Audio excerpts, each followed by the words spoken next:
Testing, testing. Oh, it's working. Oh, that's good. That's weird. All right, I might as well just start it because I'm running late. Hello and welcome back. My name's Roberto. Today I'm going to be racing this little Fiat Abarth 595. You would have seen the episode I posted a couple of days ago, and if you haven't, probably best to watch that first before you watch this. I'll put a link up here, and we'll just wait for you to watch it. So, yeah, it's about 25 minutes long, a bit long-winded. All right, I can't wait anymore. So this morning we're basically getting ready. We're set up. We're just about to head over to Auto Italia. Now, this is the part of the morning where you get a bit nervous, and then also the most specialist part of this part is when you start making excuses as to why you're not going to be competitive or good. So I've got a big list of excuses to let you know that if I do crash and burn or if I get a slower time, it's not my fault as a driver or as a person or as building the car, but it's the car's fault. We like to lay blame on the car. So we'll start with number one.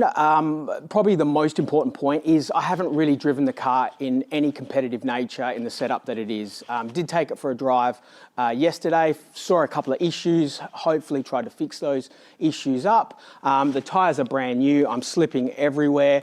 Hopefully getting them sort of, bed in a little bit more will help that at the race. So that's the first one. Haven't driven, see, we're talking about bikes. Haven't driven the car in this configuration. Now, the second point, which is probably the most pertinent point and probably the point that will make my day run very short, and it wouldn't be an Italian car if I didn't have this issue or any issue. If there was no issue at all, I would be scared I'd get struck by lightning or hit by a bus.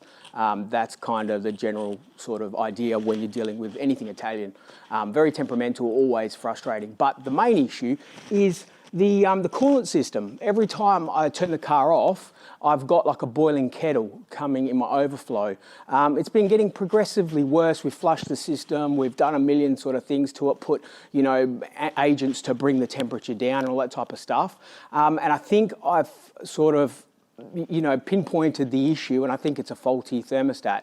Now, to try and get a thermostat on a Saturday for an Abarth is just not going to happen. So I've got one coming across. Now, we're going to monitor the temps. The car doesn't get overly hot, so there's no issue with that. And obviously, yep, I will have fun. Thank you, Nick. Nick just sent me good luck today. Nick, if you're watching this, thank you. I just got it then. I should have put it on silent. Always ruining shit.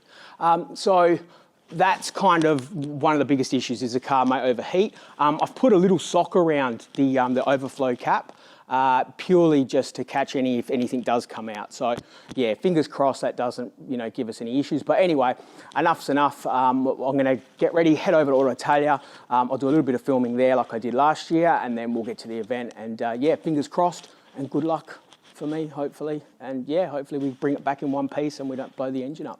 All right, guys, we'll see you very soon.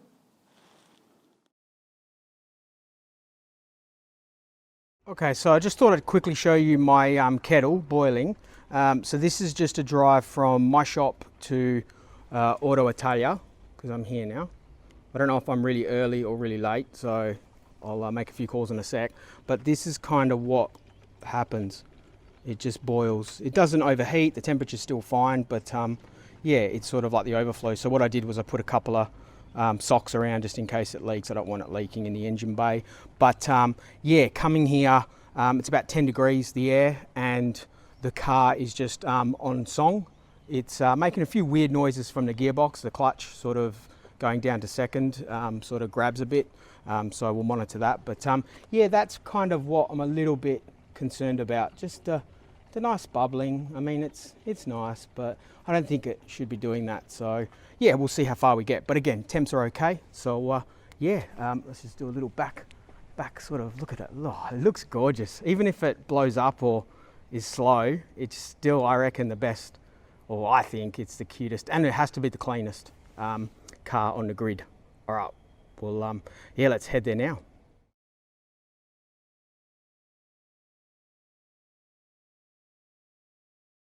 I nearly didn't make the event. About 5 minutes from the event, my quick gear shifter basically broke and I couldn't get gears, so I had to race back to the shop, and I've pretty much just like patched it up. So it's just a real pain in the ass to happen, and yeah, I'm a little bit stressed and nervous, so I'm just trying to keep calm. I've got everything set up, which is good, but yeah, it pays to be early, because then if you are late, you're not late, you're still on time. I'll flick you around and we'll have a look at some of the cars here. So we're all getting set up. Yeah, it's a beautiful day. Yeah, I'm very, very nervous, and I'm very, very frustrated that breakage, because the gear shifting was so smooth and slick, and now it's like rough and hard. So yeah, it's not cool. But anyway, let's see how we go.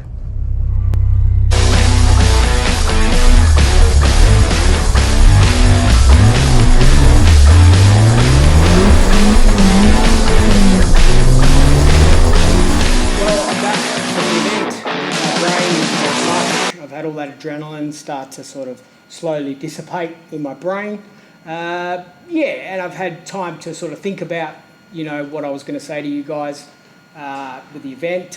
But yeah, I can really sum up the whole event and my experience of the event as a major disappointment. That is probably the nicest way to say it, without vulgar language or getting abusive or violent in front of a camera. So very disappointing. Put any other words you want to add into that. So it first started off as when I left Auto Italia to go to the event, the beautiful shifter that I have, the DNA shifter, and with the modification that we did. So it's not DNA's fault, it's my fault, because I put a bearing in there which made the DNA shifter shift beautifully, decided to break. So the whole shifter was flopping around everywhere, so I had to crunch into every gear. At that stage, I was kind of like, what do I do? Do I just call off the event? Probably should have. Or do I go back to the shop and see if I can, quickly fix it? So race back to the shop, mad flurry, got the armour out, undid it all, bashed the bearing out, put the stock unit back together as DNA set it up, and raced through the door and managed to get to the event about 30 minutes before it started. So yeah, that was great. Going there to the event after the big mishap with the shifter, I was missing a couple of gears because it was so stiff to get into the gears. It is what it is, but I was at the event, everything was good. So the first sort of run that I did, I was very, very, very conservative. There was, water, there was sand, there was crap all over the track, aka car park. So you can't really expect much, but I was really overly cautious. I would brake a lot, further than I had to, or back, whatever you want to call it.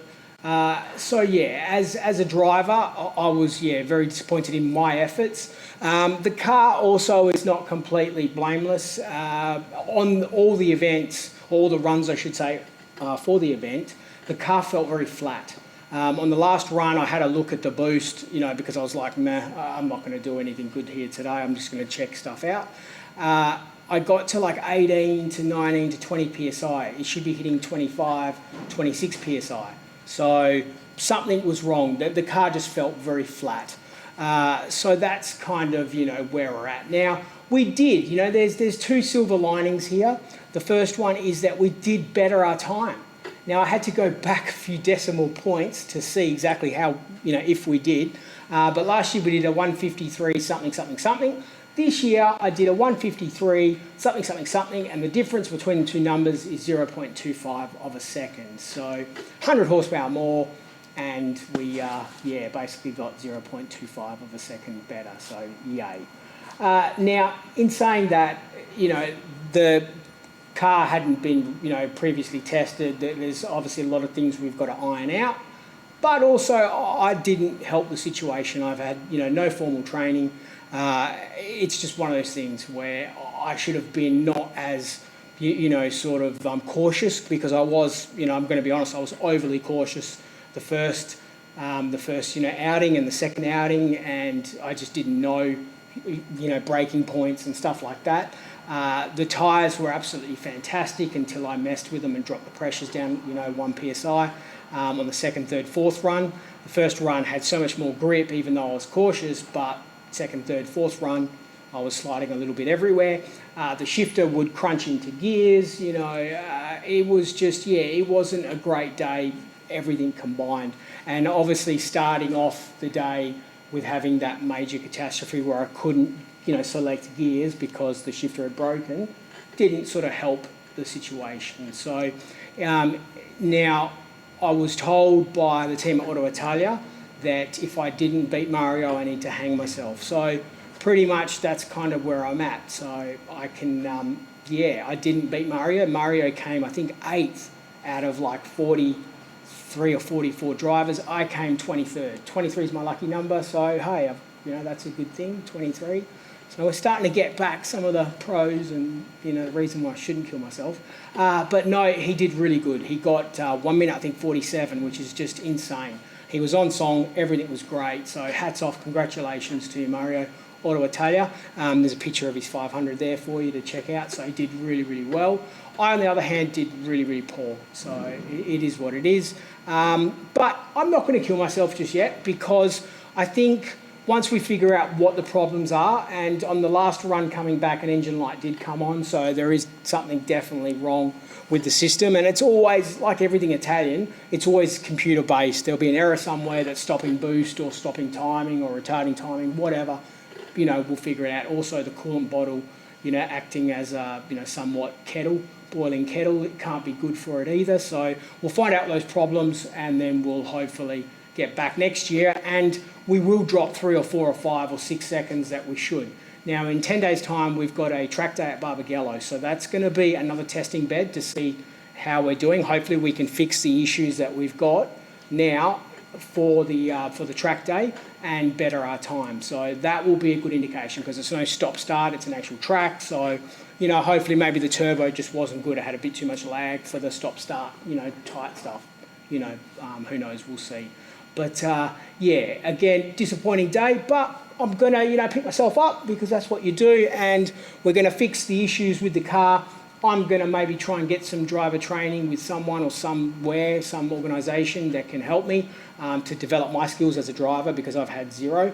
And hopefully then we can do justice to the brand and the car and also the people that support, you know, the build and support me. So, you know, again, big thanks Auto Italia, ARI Performance, Coco Euro Tec, all that, you know, guys, thank you so much for all the help. And I'm sorry it's just always a drama after a drama. It just be, you know, must be my luck. So, but, you know, things will change. You know, it doesn't take long and things turn around. So thank you all for watching. Now I'll put one of the runs up so you guys can have a look and see how it was. And yeah, we'll go from there. All right, thank you again for watching, and yeah, stay, you know, install for the next update. We'll put something up, and yeah, we can hopefully fix the problems and be better and go better. All right, I'm off to have a shower and enjoy the last 4 hours of my weekend. So awesome. Thanks, guys. Take care.